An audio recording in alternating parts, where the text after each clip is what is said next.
I just want you to know I appreciate that you guys are like already running to get up here. But I'm going to need you guys to kind of squeeze in a little more for the game tonight. Hey, if I picked you for the game, I got 6 people coming up here for the game. If I picked you for the game, go ahead and make your way up here. Go ahead. Where are they at? There's 3. 1, 2, 3, 4, 5, 6. Come on, Nick. There we go. All right, let's see. CFCA, y'all wanted to be together, right? You wanted to say represent the Lancers.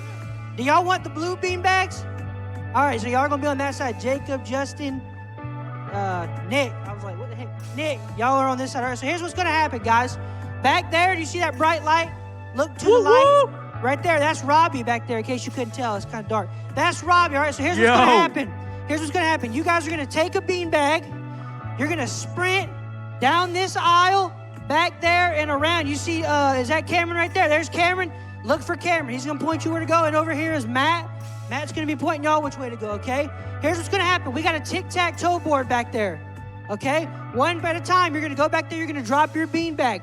Once you get 3 on the board, you get to move it around, okay? Other team's going to be trying to, like, defend and stuff like that, okay? So it's going to be easy. Well, kind of easy, I guess. We'll see what happens. You think. So I'm going to give you that one. Go ahead, Jacob. You're going to go first. Who's going first over here? Who's going first? Kellen? Oh, Braden, you say you going first. All right. Hey, can y'all kind of make a pathway? Let's try to make a path. You're going to go that way, all right? You only need one, not the bucket. All right, y'all ready? Yes, you have to drop it and come back. And then when you get back up here, then you go. Yeah, you drop it on somewhere on the... Forewarning, Nick said if somebody's in the way, they're getting ran over. So if you're back there and kind of in the way, I suggest you move. It might hurt. All right, here we go. In 3, 2, 1, go, go, go, go, go. Who we rooting for? Are we going for Team Red or are we going for Team Blue? Let's see. Team Red. Oh, right here, right in the middle. It's so beautiful right here. Team Blue, Team Blue, what are we doing? Now, Team remember, Blue. you might want to block them now. Wait till he gets back here. I don't even know if Braden's ever played tic-tac-toe before. Braden, I don't even know where Braden's headed, man. I don't. What do I do? Do I move I don't it know. for him? I don't know if you can put 2 in the same one. I think this is going to be an easy win. Ooh. I don't know. Remember, you might want to block somebody now. You might want to block somebody. Oh, okay. Then blocked. Hurry up. Let's go. Come on now. You might want to. Do you see what I see? Uh-oh. Do y'all see what I see? I see a victory. Come on. Too late. You've already said it. No, you can't do that. His beanbag was there, dude. That's red right there, right? Let's go. Oh my goodness. Oh my, Red, what were you doing? Oh my gosh. What are you guys doing? What in the world are we doing? Oh, no, it was placed. Oh my gosh. Wow, this was disappointing. Very disappointing. Did Justin just win it? Red wins! Did Justin just win it? That was very anticlimactic. Never seen anybody play tic-tac-toe quite as bad as gosh. these Jets. But congratulations, you guys did a great job. Tic-tac-toe would be so hard, man. That is so crazy. All right, hey guys, I want to let y'all know about a few announcements, and then we're going to get into worship, all right? So, first thing, Friday and Saturday, what do we got? Anybody know what we got going on? Feed the City. Yes, Feed the City. Friday night is packing. Saturday is distributing. I hope you guys have signed up. If not, there's still time. It's going to be a great time to help out some families and provide some Thanksgiving meals for them. And so I would encourage you to sign up. If you want to sign up, you can go to southside.church/events, or you can go to forthe478.com and you can find out more information there. Secondly, anybody know what the 21st is? Fires and Flannels. Fires and Flannels, I said it last week, this is a great night to bring a friend, invite somebody that maybe you've been thinking about inviting for a while. So some of the people in this room are going to be speaking, and so it's going to be a great night. We're going to have some worship and testimonies and that kind of thing. S'mores, who doesn't love s'mores? And so it's going to be a great night. And then lastly, December 12th is Collide Christmas Wars Season 3. Okay, so last year we kind of took it slow and had a movie night, and this year we're bringing the chaos back.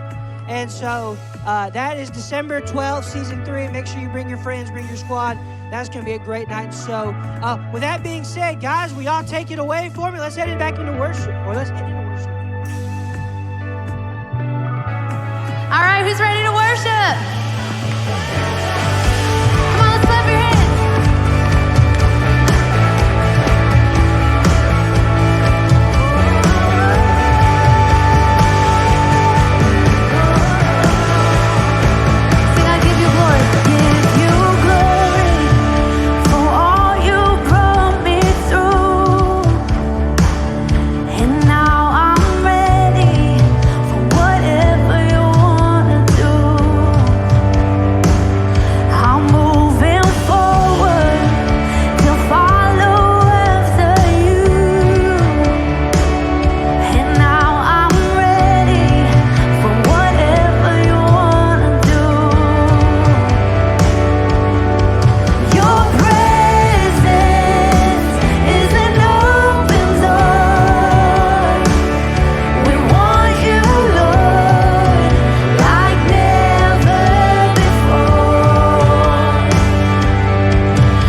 you guys believe that there's nothing that God cannot do in this place today? If you believe that, let's sing this with all of our hearts. Come on. I searched the world. Come on. But it couldn't fill me. And man's empty praise, treasures that fade are never enough. Come on, you sing that. Then you came along. Let him hear you. Come on, you sing. Come on now, come on.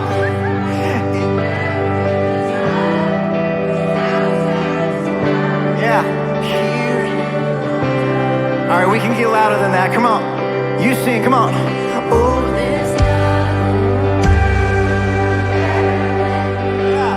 there's nothing. Lord, there's nothing. There's nothing is better than you. You sound great, guys. Come on, sing it out. And I'm not afraid to show you my weakness. My failures and flaws, Lord, you've seen them all, and you still call me free. Cause the God of the mountain is the God of the valley. And there's not a place your mercy and grace won't find me again.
We're gonna take it down and let's just focus on Jesus right now. But I want to talk to you about something too. God wants to be your everything. He wants to be your only love, your greatest love. He wants to be the fire in your veins. He wants to be the thing that pushes you and the thing that helps you to pursue your passion. He wants to be the one that you go to when you're sad and when you're hurt. And a lot of times we allow other things or people to take that place, and that's when we see disappointment, we see hurt, because those are places that are meant for God to fill in us. So when we sing this song, we're gonna be singing to the King of our heart. Let's focus on the King. Let's ask him to show us the places in our lives that we need to surrender to him. He loves you. He loves you. He will never leave you, and he will never forsake you. And that's not something that anyone else can promise you. So right now, let's focus on the God that loves us, the King of our heart.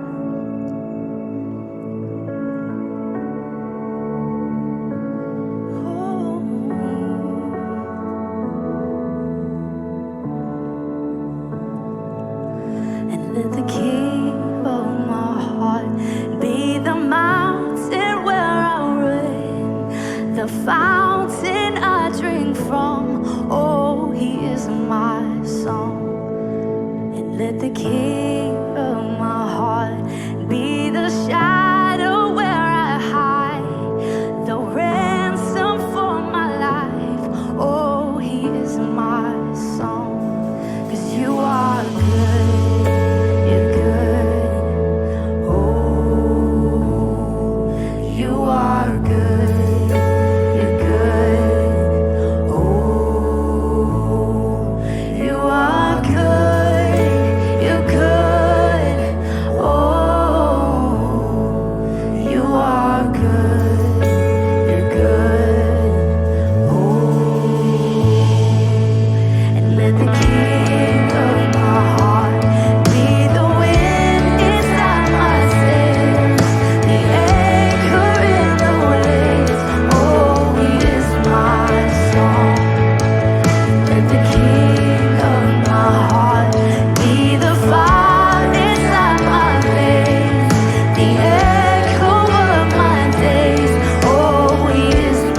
never gonna let me down. Sing it out to him today. You're never gonna let me down. We believe it's true. You're never gonna let me down. Oh, we believe you're never gonna let me down. Oh, this I know. You're never gonna let me down. Oh, you're never gonna oh, you gotta believe it today. You're never gonna let me down. Oh, you're never gonna let me down. 'Cause you are good, you're good. Oh, you are good, you're good. Oh, you are good, you're good. Oh, you are good, so you're never gonna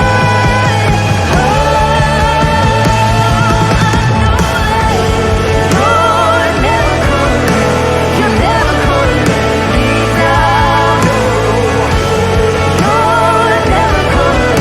You're never gonna let me down.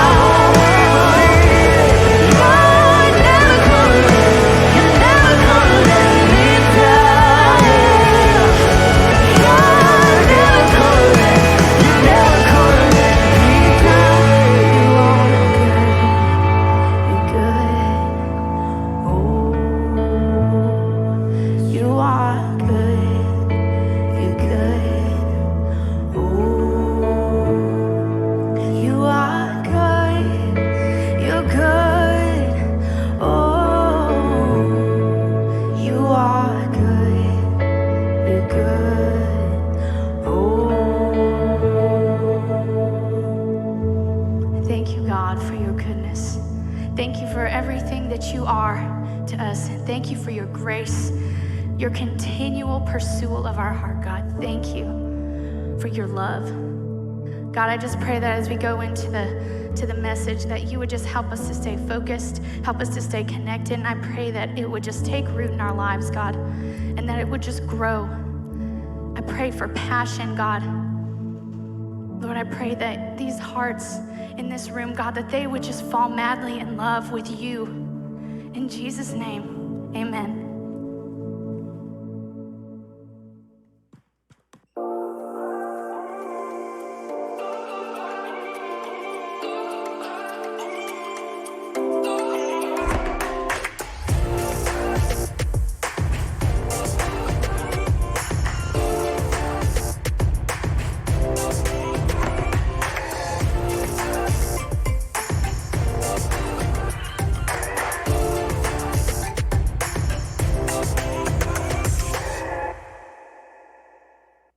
Hey guys, oh sorry, I'm really loud.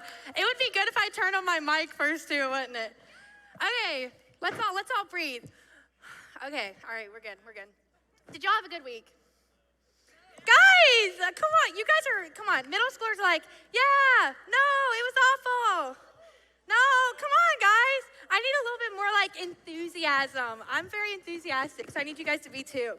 All right, but like I said, my name is Catherine Reeves. I think I'm, okay, sorry. Yeah, my name's Catherine Reeves, and you don't see me over here on a Sunday night. I'm usually over there with our middle school ministry. I'm sorry, I keep messing with my mic, I need to stop. But we are in our week 2 of our series, Bittersweet, and Robbie, you guys can't do that, okay. We're in our week 2 series of Bittersweet, and Robbie said last week, bittersweet was like, you can hold on those feelings of bitterness, but the sweet part is letting it go, not holding on to it, but letting it go. And so, that is so much easier said than done. Like, you can tell somebody all day long, like, let go of that anger and bitterness. But, like, when you actually have to do it, it's a lot harder than what you think. I personally used to be a very, very bitter person. I feel like I've really improved, and I'm not so much anymore. But when I was in middle school, it was 7th grade, how many of you guys, okay, if you know me, you know my friend Madison. Like, we go hand in hand. So yeah, you guys know Madison. I still have people nodding. Okay, so when I was in 7th grade, Madison and me were on the bus, like both of our parents were teachers. So we went from Mossy Creek to the school. Okay, so I don't know what this girl was thinking. She says it was an accident. I don't know. Till this day, I don't know. But she's like, I'm gonna throw my gum out the window. And I'm like, okay, like, oh, okay, whatever, I don't care. I'm on right here by the window, and she's right here, and she throws it, and it lands in my hair, like right here. Like, yeah, I was ticked, so mad. But, I'm sitting there, and I'm really trying to stay cool, calm, and collected. And I'm like, okay. And she's like, let's cut it. It was probably about right there. So there was some salvageable hair left. Homegirl went up here and cut. I looked weird, really weird with my hair like that. But I was so mad. I did not speak to her for a year. Yeah, that's a huge grudge. I missed out on a whole year of friendship because I held a grudge. So I think it was May of our 7th grade year, and I didn't speak to her again until June going into high school. I was really ticked. But I'm sure you could relate in some kind of way. Maybe not to that extent, not talking to somebody for a year, because that's kind of a lot. But I'm sure in some way you've had somebody really hurt you or make you very angry, or treated you unfairly. But, because we've all experienced hurt or let down with others or even ourselves. Because people will fail to meet our own expectations in some way, and we can even fail ourselves. For some of you, you experience letdown and on a normal basis. That's normal for you. Some of you could even be sitting in your seat right now, weighed down with disappointment. But that is not normal. You should not feel like that. But this hurt or letdown that you can feel from yourself or others create a reaction in all of us. Thanks. I know, I'm sorry. Oh, sorry. Please don't clap for me.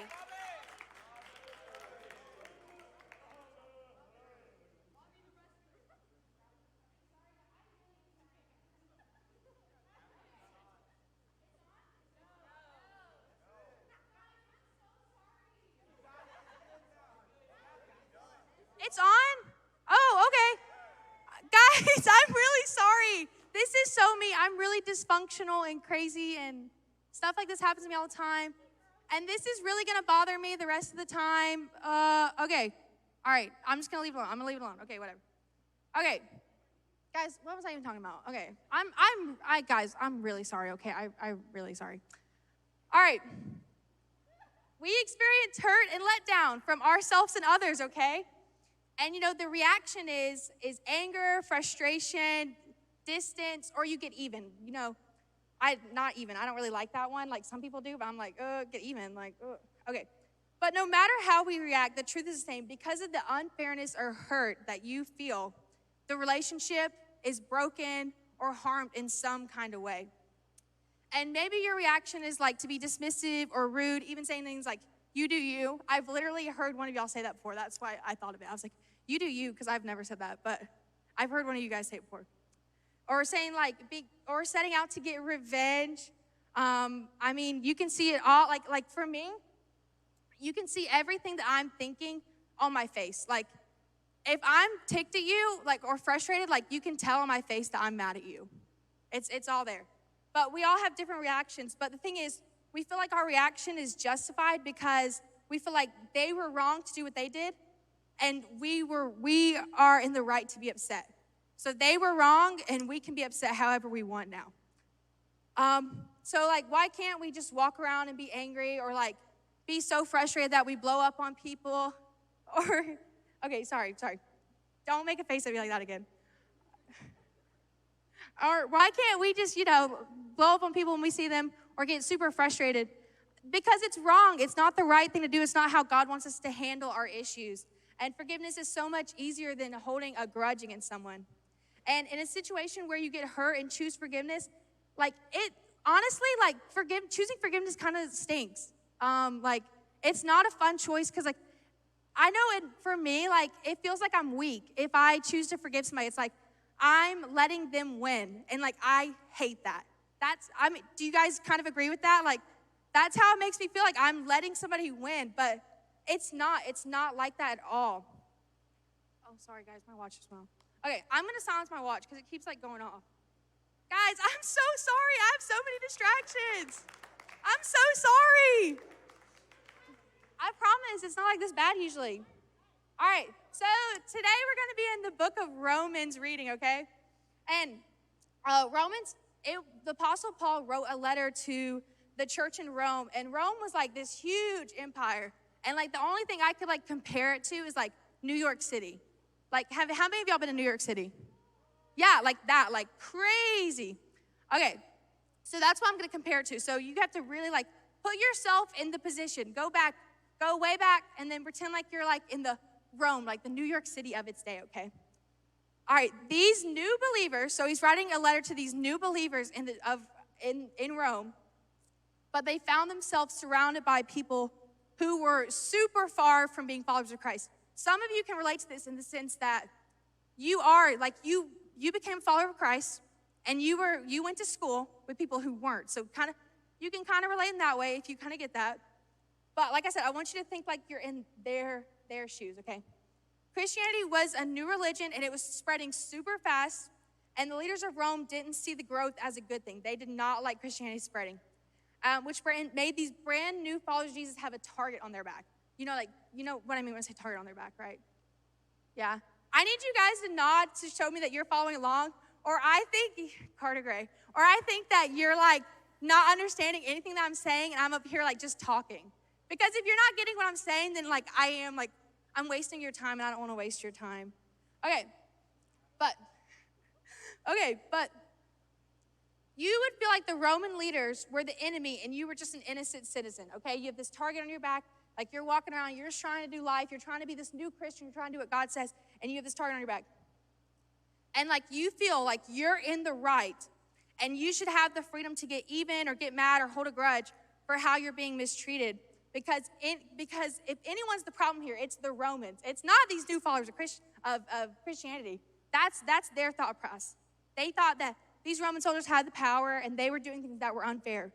But Paul doesn't give Christians there a pass to be angry or bitter. He flips the script on them. And in fact, he changed the focus it's entirely on them. And he says this in Romans 5:8. But God demonstrated his own love for us in this. While we were still sinners, Christ died for us. I love that Paul is telling these new believers in Rome to look at the situation another way, like change your perspective, like do not look at it this way. Instead of making a case for what's fair, unfair, when it comes to how the Christians were being treated, we are talking about God's love instead. We're not gonna talk about like the unfairness instead. When you understand who God really is, it changes everything, even how you see forgiveness. The truth is, we've gotten it all wrong. We've all done something where we've gotten it all wrong. We have done plenty to deserve punishment, and even when we didn't deserve it, which honestly, we all have deserved it at one point, but God extended love instead. God didn't hold back. He saw you and me in our very worst and didn't even flinch. Instead, he moved in our direction by sending Jesus with no conditions. For most of us, even when we are wrong, the temptation to get so caught up in what was done to us, so we focus on what was done instead and what the other person deserves, and we forget how often we get things wrong ourselves. You know, we want to focus in what everybody else did instead of looking at, hey, I do wrong too. Like, it's not just them, it's me too. And the temptation is to go look at the person who wronged us and dismiss them. Be like, okay, I'm done. I'm done with you. And to move the focus from ourselves and our wrongs to the person and theirs. But Paul is saying God looked at what we did and he didn't dismiss us. God loved us, and then God dismissed our sin. God didn't cancel us, God canceled our wrongs. And I just want to make sure I'm being clear, because I'm talking about people wronging us and forgiving them. I want you guys to know, if you're in a situation, I just want to get on this real quick. If you're in a situation where you're being abused or taken advantage of or something like that, that's totally different from somebody wronging you. I just want to emphasize that. And I encourage you to speak to a small group leader about that. But wherever you're at, here's the thing. When we start to realize how God forgives our wrongs against him and chooses to love us no matter what, then we have to ask ourselves, what does that mean for how we see others who have hurt us, others who have treated us unfairly? But Paul answers this question for us in his letter to the Colossian church, and Colossians 3:13 says, bear with each other and forgive one another. If any of you has a grievance against someone, forgive as the Lord has forgiven you. Okay, so bear with each other. This means that we're gonna come along somebody and like be there for them. We're not gonna just kind of back way and turn our backs. We're gonna be there. We're gonna be present. How many of you guys were here last week? Okay, so some of you. Okay, so last week, Robbie had Gwen come on stage and hold a bucket. Yeah, okay. But he kept putting rocks, and like those rocks could be, drama at home or, drama at school, or maybe even like internal stuff you're dealing with. But do y'all remember she was like down here trying to hold all that weight? All that weight was stuff going on. That was sin. That was these things that were wrongs. Imagine if she had had help to hold that bucket. She would have been able to pull it up, right? It wouldn't have been so heavy to carry. It would have been so much easier. So that's why I'm saying, when I say like bear with each other, like you're coming alongside and you're saying like, I'm gonna help you pick up that weight. Like I'm not gonna let you drag along with that weight that you're holding onto. Okay, sorry. Okay, and because of what God has done for us, and that when I say that, I mean that he's extended love and he's forgiven us at all costs. We're called to do the same for others. To forgive as we were forgiven, with no strings attached, no conditions, and nothing held back. And honestly, like this can be really hard for us to accept when it comes to how we see and treat others, but it can be just as difficult when it comes to how we see and treat ourselves. I know, like for me, like I could treat somebody way better than I treat myself, like when something's wrong. Like somebody could literally like, not my brother. Like if my brother does me wrong, I'm ticked or like something. But if Emma came up to me and punched me in the face, I'd literally be like, I'm sorry, Emma. Like, I'm sorry I hurt your hand. But like, if I did something wrong, I'd be like, oh my gosh, I cannot believe I did that. Like, okay, I don't have this written down, so just bear with me. I was somewhere and I said, you too. Like, somebody gave me food at like, we were at a restaurant or something, and they were like, enjoy your meal. I said, you too. And I literally pondered on that for like weeks. I was like, I cannot believe I said you too. Like, that is so embarrassing. Like, they probably think I'm so weird. They probably don't like me. Like, it's such a little thing, but like I dwelled on it for so long. I know, that's so embarrassing. But, all right, back on script. Sorry, that was, Focus Fox, that was off topic.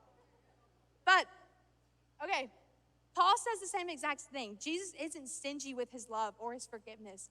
He offers you and I both love and forgiveness at the very same time. And if God has forgiven us, and if he's made us right, and sees us as the way we're meant to be, then we should see ourselves the exact same way. But here's what that doesn't mean. It doesn't mean that we treat what has been done to us or what we do to others as like nothing, you know? It's not something we're just gonna keep walking by. And just because we give forgiveness, it doesn't mean we're gonna keep on like hurting others or letting people hurt us, because Paul isn't downplaying the root of the problem or excusing the wrong we did or the wrong against us. And he's saying whatever was done to you, however unfair it was real and a big deal. But just as God looks at you and the mistakes you have made and he sees you as more than the stuff you have done wrong.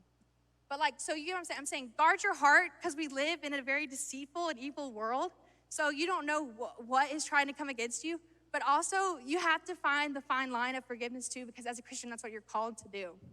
But when it comes to forgiveness, we want to cancel the debt and not the person. You guys, I know you have to understand what I'm referring to when I say cancel the debt, because you guys literally live in a world that tells you to cancel everybody, right? Yeah, cancel culture is such a thing. But all right, I was debating if I wanted to tell this or not, because I'm just gonna go in with it. Okay. How many of y'all have seen the stuff about Henry Ruggs lately? Yeah, okay. So he did something really terrible. He was in a car accident. He was driving under the influence and he ended up killing somebody. So a terrible thing, right? Yeah, that's pretty bad. But the thing that I want to point out is that his quarterback came out and on like an interview and was like, well, he needs somebody to be with him and love him. And I was like, dang, like I was on Instagram and I was like, wow, like, because I didn't think that. I saw all the people's comments like bashing him and I was like, yeah, like you are terrible, you're awful. But also, side note, God sees all sin equal. I lied to my mom maybe. I don't think I did recently, Mom. I'm just using that example. But I might have lied to my mom, and he could have done that, but it's literally the same. God is looking. Have y'all seen like a chart before? Like that's the example I love. It's like God sees from up here, this perspective, so it's all equal. That's a side note. Back over here. But it was so cool to see that he came out and was like, he needs people to be there for him right now. He needs love. And I was like, dude, that is what like canceling the debt and not the person really means.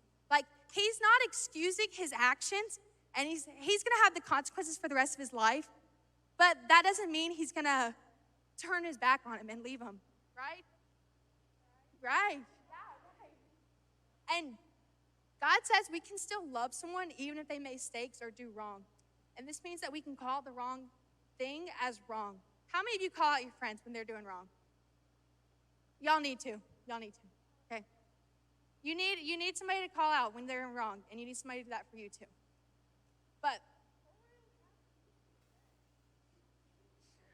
But this means, but we refuse, this is what I really want you guys here. You can refuse to define a person as their mistake that they made, okay? You don't have to define that person as what they did. You can love them instead. We do this because the wrongdoing and hurt was real, but it doesn't tell the whole story about the person who wronged us. Just like the things we have done wrong won't tell the whole story about who we are. I mean, think back to my story, like, of when I didn't talk to my friend for a whole year. Like, I'm so glad that, like, God doesn't see me as some mean girl who holds grudges for a whole year. Like, that would suck. Sorry, Mom. Side note, sorry. I am not supposed to say that on stage. I'm really sorry. I should have said stains. Guys, I apologize. But God is always and will continue to look at us and see us as more than the stuff we have done wrong. God looks at us, sees us as someone to love and forgive. So we're called to do the same for others. Like I said, this stuff is way easier said than done. So I just want to give you guys some kind of like things to think about. And some of the questions I was like, things I was talking about. So questions were like, so how do we cancel the debt and not the person? That's our bottom line also. Should be on the screen. Anyways, so how do we cancel the debt and not the person? What does it look like to bear with each other, like Paul talks about? And how do we stay focused on God's love? So 1, identify where you need more compassion in your life. Y'all, compassion is literally like so tough. I understand, like I struggle so much with compassion. But maybe you need to identify where you need compassion. Do you need compassion for yourself, or do you need to give compassion to somebody else? But if you have that, like that's something like I have to pray for God for constantly. Like, please give me compassion to deal with people. It's so rough. 2, identify who you are beating up. I don't mean like physically, but like you might be beating somebody up physically. You should do that though.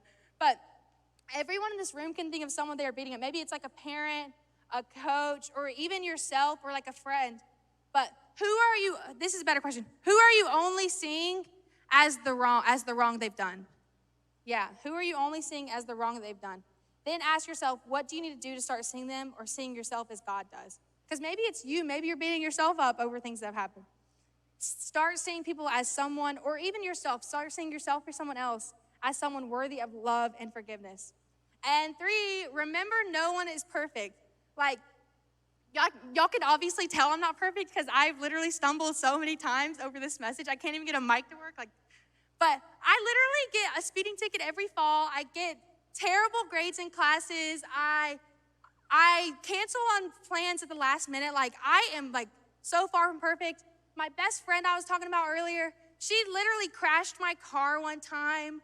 Like, she's partially responsible for me tearing my ACL. Like, she's hurt my feelings, made me so mad. But like, I love her, and I know God made her intentionally. And so like, I know she's not perfect. She's probably gonna hurt me again or hurt my feelings, but she's not perfect. I know it.